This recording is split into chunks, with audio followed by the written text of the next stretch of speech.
여러분 안녕하세요. 해부학TV의 김형태입니다. 오늘은 인체의 구조를 설명할 때 앞, 뒤, 위, 아래, 배 쪽, 등 쪽, 가 쪽, 안쪽 등 구조물의 위치를 설명할 때 서로 상대적이고 또 비교가 되는 용어들이 있습니다. 오늘은 이런 용어들을 알아보겠습니다.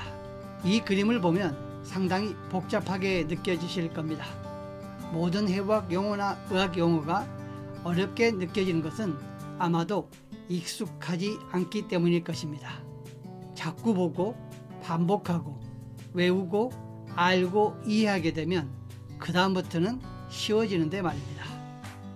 새로운 용어를 익히는 것은 결코 쉬운 일은 아니지만 우리가 필요하기 때문에 이런 용어들을 학습하는 것입니다. 이제 하나씩 보시죠. 우리 몸의 구조물을 얕은 쪽, 즉 피부에 가까운 것과 깊숙하게 있는 것, 즉 안쪽에 있는 것을 표현할 때 쓰는 용어들입니다. superficial, 그것은 얕은, 표재성 이런 표현을 쓰죠. 그리고 deep, 깊은 쪽입니다. 이것은 몇 센티미터 깊냐 그런 문제가 아니고 우리 피부로부터 깊이 있느냐, 우리 몸 안에 깊숙이 있느냐 라는 표현인 것입니다. 따라서 superficial과 deep은 상대적인 표현이 될 것이고 그 중간 정도에 위치하는 것은 우리가 intermediate 라는 표현을 씁니다. 왼쪽에 그림이 그려져 있죠. 예를 들어서 이런 그림을 보고 상대적인 표현을 우리가 한다고 해볼 때 빨간색은 깊이 있는 것이죠. 따라서 빨간색의 구조물은 깊이 있는 구조물이다, 딥하게 있다 이렇게 표현할 것이고, 만일에 거기에 있는 혈관이 정맥이 있다 라고 한다면 deep vein, 깊은 정맥이라고 표현할 것입니다. 검정색으로 표시하고 있는 것은 우리가 피부죠. 피부에 가까운 쪽이죠. 따라서 이것은 superficial 이라는 표현을 사용하게 됩니다. 그 중간에 있는 구조물들은 우리가 superficial과 deep, 즉 얕은 것과 깊은 것 사이에 있기 때문에 intermediate 라는 표현을 사용하게 됩니다. 이것은 얼마나 중간에 있느냐 라는 것이 아니고 조금 전에 이야기했듯이 상대적인 표현이기 때문에 얕은 곳에 있다, 깊은 곳에 있다 라는 개념을 가졌을 때 그 중간에 어떤 위치도 intermediate 라는 표현을 사용하게 됩니다. 자, 이런 구조물이 있다고 했을 때요, 이것은 종아리의 단면 모양입니다. 이 정맥은 피부 바로 밑에 있죠. 우리가 알고 있는 피하 조직, 즉 서브큐테니어스 티슈 안에 있는 정맥입니다. 따라서 얕은 쪽에 있는 정맥이다, 얕은 정맥이라고 해서 superficial vein 이라고 표현합니다. 그리고 지금 근육들 사이에 깊숙하게 있는 이런 정맥들은 superficial vein에 상대적으로 깊게 있기 때문에 deep vein 이라고 표현한 것입니다. 깊은 정맥이라는 뜻입니다. 자, 우리 몸의 구조물을 표현할 때에 가쪽과 안쪽의 표현이 있습니다. 안쪽은 medial 이라는 표현을 쓰고요, 가쪽은 lateral 이라는 표현을 씁니다. 두 가닥의 신경이 내려간다고 했을 때 가쪽에 있으면 lateral nerve, 안쪽에 있으면 medial nerve, 동맥도 마찬가지겠죠. lateral artery, medial artery, 즉 가쪽 동맥, 안쪽 동맥 이런 표현을 사용하게 되는 것입니다. 이 기준은 해부학 자세, 제가 해부학 자세 영상을 따로 올리지는 않았지만 나중에 한번 해부학 자세에 대해서 올리겠습니다. 해부학 자세라는 표준 자세가 있습니다. 그 표준 자세를 기준으로 말하는 것입니다. 자, 우리의 손가락은 두 번째 손가락과 네 번째 손가락을 비교할 때 어떤 것이 가쪽에 있고 어떤 것이 안쪽에 있을까요? 우리는 상대적인 표현을 사용할 때에 기준이 필요한데요, 그 기준이 바로 해부학 자세입니다. 해부학 자세에서 엄지손가락이 가쪽이고 새끼손가락이 안쪽입니다. 이것은 지금 옆에 잠깐 그림 보이는 그림에서 손바닥이 앞면을 향해 있는 이 자세가 해부학 자세이기 때문에 엄지손가락 쪽이 가쪽이고 새끼손가락 쪽이 안쪽인 것입니다. 따라서 두 번째 손가락은 네 번째 손가락에 비하여 가쪽에 있는 것이고 네 번째 손가락은 두 번째 손가락에 비하여 안쪽에 있는 것입니다. 자, 이 두 번째 손가락은 엄지손가락에 비하여 안쪽, 즉 미디얼 쪽에 있는 것이고요. 네 번째 손가락은 두 번째 손가락에 비하여 안쪽에 있었지만 새끼손가락에 비하여서는 가쪽에 있는 것입니다. 이렇게 상대적인 개념으로 우리 몸의 중심축에서 가쪽에 있느냐 안쪽에 있느냐 표현할 때 lateral, medial, medial, lateral 이런 표현을 사용하게 됩니다. 가쪽과 안쪽에 lateral과 medial의 용어를 기억하길 바랍니다. 지금 발바닥을 보여주고 있는데요. 이 부분의 신경, 발바닥의 가쪽을 지배하는 신경을 lateral plantar nerve, 가쪽 발바닥 신경입니다. lateral plantar nerve가 있다는 것은 medial plantar nerve가 있다는 것을 의미합니다. 상대적인 구조물이 있을 때 이렇게 상대적인 용어를 사용하는 것입니다. medial plantar nerve, plantar는 발바닥을 의미합니다. 따라서 medial plantar nerve는 안쪽 발바닥 신경이고 lateral plantar nerve는 가쪽 발바닥 신경입니다. 많은 부위에서 미디얼과 레터럴과 미디얼의 표현이 나오기 때문에 가쪽과 안쪽 이 용어를 여러분들이 기억하길 바랍니다. 자, 다음은 앞과 뒤의 관계인데요. 해부학 자세에서 우리가 생각하는 앞면이 앞쪽이고 등 쪽이 뒤쪽인 것입니다. 앞쪽을 표현할 때 사용하는 용어는 anterior 이고요. 뒤쪽을 표현할 때 사용하는 용어는 posterior 입니다. anterior, posterior 이 용어는 정말 많이 사용하는 용어입니다. 앞쪽과 뒤쪽을 표현할 때 anterior, posterior를 사용하게 되는데요. 사람에 있어서는 앞쪽이 배 쪽이기 때문에 ventral이라는 용어도 사용합니다. 그러면 posterior, 뒤쪽의 표현은 등 쪽이 되겠죠. dorsal이라는 용어를 사용하게 됩니다. 즉 우리 몸의 앞쪽과 뒤쪽을 표현할 때 anterior, posterior 뿐만 아니라 배 쪽과 등 쪽이라는 표현을 사용하기 때문에 ventral, dorsal이라는 표현을 사용하게 됩니다. 이 그림을 한번 보시죠. 이 그림에서 보면 이 동맥은 anterior tibial artery입니다. tibial은 정강뼈입니다. 우리의 종아리를 구성하고 있는 두 개의 뼈 중에서 큰 뼈가 tibia라는 뼈인데요. 그것의 형용사적 표현이 tibial입니다.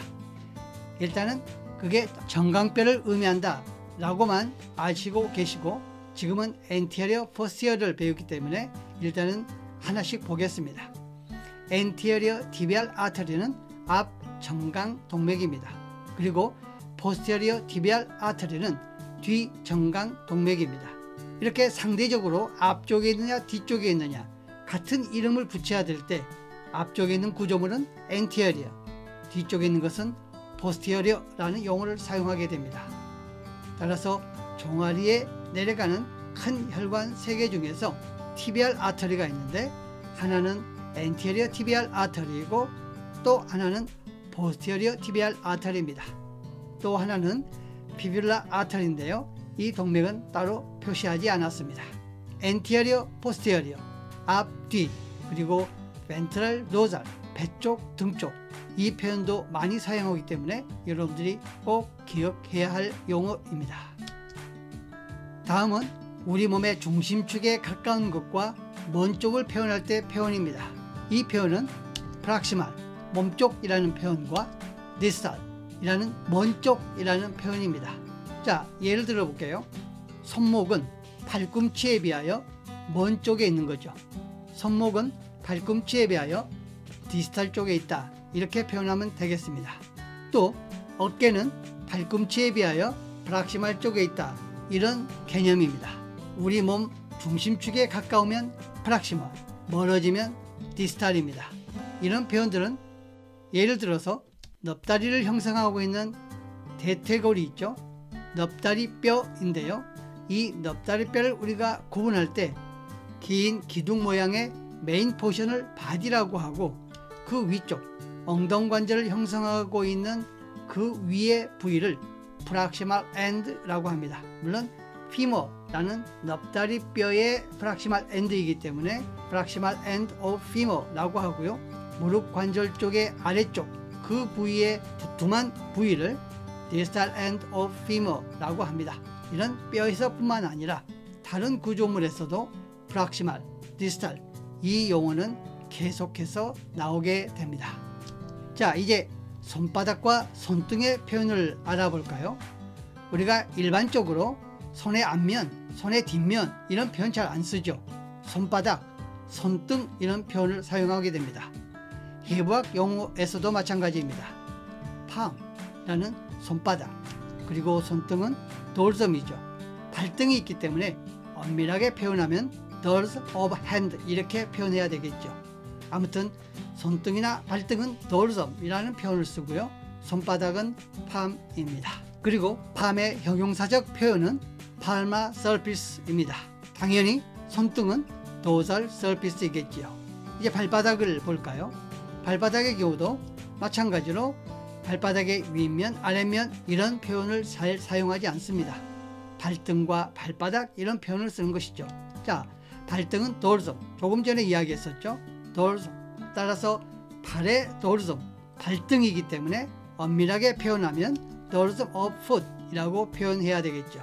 다음은 발바닥인데요. 발바닥은 sole, 발바닥이라는 표현을 사용하게 됩니다. 아까 잠깐 미디얼 레터에서 잠깐 나왔었는데요. 발바닥의 형용사적 표현은 plantar라는 표현을 사용하게 됩니다. 아까 발바닥 신경이라고 했을 때 plantar nerve라는 말을 썼었죠. 명사형으로 사용할 때는 sole, 형용사적 표현으로 사용할 때는 plantar입니다. 따라서 발바닥 면은 plantar surface라고 하고요.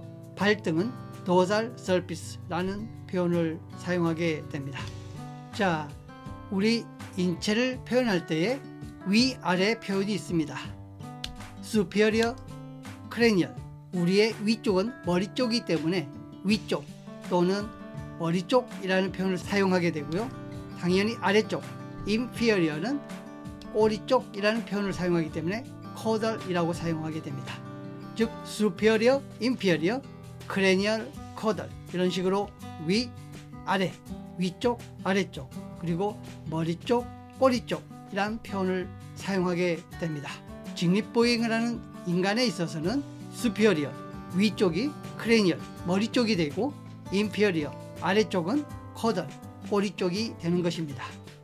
자, 이 그림을 한번 보시죠. 엉덩 부위에 가는 혈관들을 보여주고 있는데요. 이 혈관을 superior gluteal artery, 이 글루티알이라는 뜻은 이 엉덩이 부분을 뜻합니다. 우리의 힙본이라고 하는 벌기뼈 부분에 있는 구조물들을 표현할 때 우리가 글루테알이라는 표현을 사용하게 되는데요. 거기 있는 근육도 글루테우스라는 표현을 쓰는 것처럼 글루테알은 형용사형을 사용하여서 엉덩 부위에 있는 큰 혈관 중에서 위쪽에 있는 혈관을 superior gluteal artery, 위 벌기 동맥이라고 하고요. 지금 아래쪽에 있는 것은 inferior gluteal artery라는 표현을 사용하게 됩니다. superior와 inferior는 이렇게 위와 아래쪽을 상대적으로 표현할 때 사용하는 용어입니다. superior, inferior 상대적인 개념으로 이렇게 사용하게 됩니다. 무조건 머리 쪽에 있고 발 쪽에 있는 그런 뜻이 아니고 우리가 직립보행하는 해부학 자세에서 서 있는 자세에서 조금이라도 위에 있으면 superior, 조금이라도 아래에 있으면 inferior입니다. 제가 계속 반복해서 이 얘기하는 게 상대적 개념이라는 것이죠. 몇 cm 떨어져 있느냐, 머리 쪽에 얼마나 가깝게 있느냐가 아니고 조금이라도 위에 있으면 superior라는 용어를 앞에 붙이고요. 아래에 있으면 inferior, 아래쪽이라는 표현을 사용하게 됩니다. 자, 이렇게 우리는 superficial과 deep 그리고 intermediate 대하여 알아봤고요.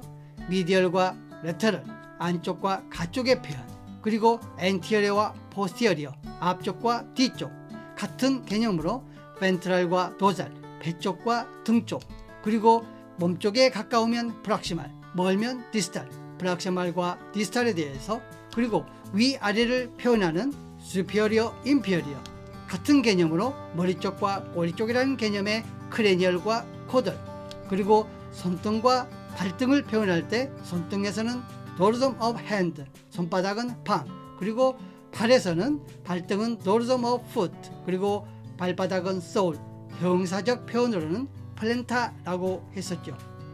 오늘 우리가 알아본 용어들은 이게 전부입니다. 처음에 복잡하게 보였던 이런 용어들이지만 조금만 더 익숙해진다면 그렇게 어렵지는 않을 것입니다. 이제 사람과 개가 이렇게 있다고 표현했을 때 우리 인간에 있어서는 위쪽을 표현할 때는 superior와 cranial, 그리고 발쪽, 아래쪽을 표현할 때는 inferior와 caudal로 표현하게 되겠죠. 왜냐하면 머리 쪽이 위쪽이고 발 쪽이 꼬리 쪽이기 때문입니다. 마찬가지로 앞쪽은 anterior와 ventral이라는 표현을 썼었죠. 앞쪽과 배쪽, 그리고 뒤쪽은 등 쪽이기 때문에 posterior dorsal이라는 표현을 사용했습니다. 그러나 기어다니는 개의 입장에서는 앞쪽이 머리 쪽이 되겠죠. 따라서 anterior cranial이라는 비교 용어를 사용해야 되고요. 꼬리 쪽은 당연히 뒤쪽이기 때문에 posterior caudal이 같은 개념이 되겠습니다.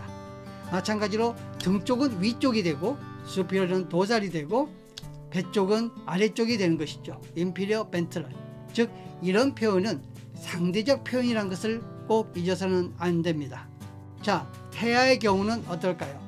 태아는 선 상태가 되지 않기 때문에 태아에서는 머리 쪽과 꼬리 쪽, 즉 크레니얼과 코달, 그리고 배 쪽과 등 쪽, 벤트럴과 도살이라는 표현을 사용해서 구조물의 위치를 설명하게 됩니다. 자, 오늘 어떤가요? 이렇게 복잡하게 보였던 그림이 이제 설명을 들으니까 이해가 되셨겠죠? 이렇게 해부학 용어나 의학 용어는 하나씩 개념을 잡고 간다면 어렵지 않게 학습할 수 있을 것입니다. 물론 그냥 외워지는 것은 아닙니다. 여러분들의 노력이 필요합니다. 여러분들의 건투를 빕니다. 고맙습니다.